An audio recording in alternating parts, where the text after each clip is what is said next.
Marnie Washington stated that after she was terminated that she still had access to her portals and the cases that she had filed. And because of that, she was actually able to see that FEMA was going through and deleting information in regards to the cases that she had specifically handled. Now, I understand that when people leave, sometimes things have to be terminated, but if you do have an ongoing investigation, my question is, why would you then want to delete information? Because then you wouldn't be able to adequately conduct a conclusive investigation. Administrator Criswell, nice to see you again. Up here, sorry. Yeah, thanks. You came to my district when we were impacted. Before I get to some questions that I have from my constituents, I did have a question in regards to the investigations that you have into Marnie Washington. So she went on CNN and she had stated that under the practice of avoidance and de-escalation, that was what she was using, what her supervisor was using in order to politically discriminate. My question for you is, she also stated that her supervisor, Chad Hershey, had directed her not to help politically hostile Americans, aka anyone who, in their opinion, had Trump signs. My question for you is, were you aware of that, and has Chad Hershey been fired, or is he under investigation currently? I understand that Mr. Hershey was in her supervisory chain, but that is part of now the ongoing investigation. If you find that he directed her to, and I assume that you guys will be talking with her directly, but if you find that, are you committing that he's going to be fired? I will commit that anybody who has taken actions to politically discriminate against people that were impacted by this disaster will have the appropriate disciplinary action, to include termination. Okay, and then she also had stated on that same interview that this wasn't just isolated in Florida, but under that same de-escalation and avoidance guideline from your field manual, that also happened in North Carolina and Georgia. Are you aware of this? And in your estimates, roughly how many people have been impacted? She also stated that there should be incidents reports in regards to FEMA, that we should request them, but I assume that you were looking into that. So if you can just follow up on that. Yeah, we will certainly follow up on that. But again, our policies in nowhere talk about proactively discriminating against areas where they feel that there might be something harassing. Tracking, sorry, I just have to move on because we have time here. My next question is that in regards to your investigation, Marnie Washington stated that after she was terminated that she still had access to her portals and the cases that she had filed.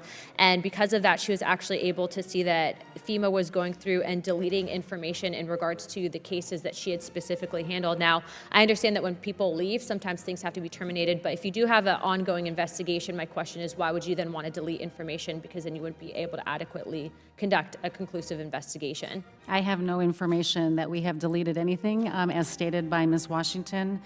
Even if something was deleted, it's all part of a permanent record, and we have access to it. Okay, then I would advise, if you are tracking, that you should go, because she's saying that she physically saw that information was deleted out within 24 hours of her firing. I have one more question, but I'm going to get to some constituent questions, so please answer these quickly. In Pinellas County, where we were hit, we had actually 13 deaths during the first hurricane, but the county has currently had only one DRC and has requested a second DRC with no success. What is FEMA's process for approving additional DRCs when they're requested?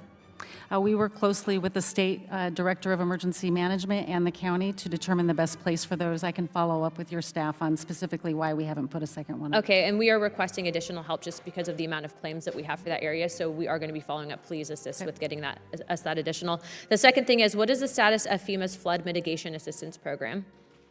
The NFIP program has seen a significant amount of claims as a result of Hurricanes Helene and Hurricane Milton.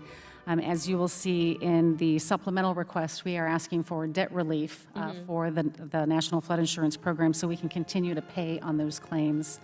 To date, I believe the number is somewhere over $800 million that we have paid out in response to Hurricanes Helene and Milton, but we will quickly run out of funding from that fund without the debt relief, and we'll have to go to the Treasury and ask for additional funding to pay those claims. Okay, so if you get that funding, you guys will be able to essentially ensure that recovery and resiliency grants for all the counties impacted will be received.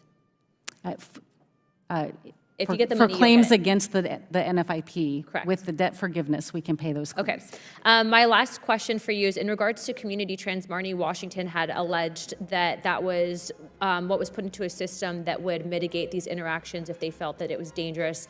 And these communities, a lot of them were conservative and Trump supporters, that they felt that FEMA had created an environment that had stated that those people had made them feel uncomfortable, and that was the reasoning for them passing over these homes. What can you tell me about community trends in regards to this allegation that you made?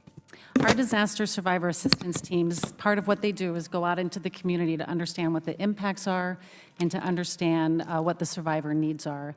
This is often called community trends, but things that we are looking at are impacts to access, roads that are out, water infrastructure, needs of the community, like many places around South Carolina required oxygen bottles. If I can just interrupt you real quick, how many people have been impacted by avoidance and de-escalation? Do you have a number for that just nationally, or is there a database for that?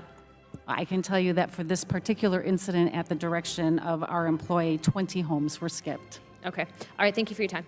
Chairman?